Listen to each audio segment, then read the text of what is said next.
સુરતના યુવા એડવોકેટ મેહુલ ભોગરા પર ફરી પર્વત પાટિયા વિસ્તારમાં હુમલો થયો હતો તો લોકોની હાજરીમાં પોલીસ કર્મચારીએ મેહુલ ભોગરા પર હુમલો કર્યો હતો।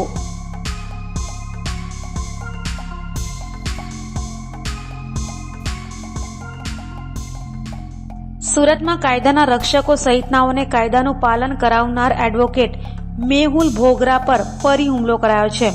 પર્વત પાટિયા ટ્રાફિક ચોકી પાસે ઘટના બની હતી। પોલીસની કારમાં કાળા કાચ હોવા અને નંબર પ્લેટ ન હોવાની ફરિયાદ કરતા મેહુલ ભોગરા પર પોલીસ કર્મચારીએ લોકોની હાજરીમાં હુમલો કર્યો હતો તો હુમલા બાદ મેહુલ ભોગરા પુણા પોલીસ મથકમાં ફરિયાદ કરવા પહોંચ્યો હતો।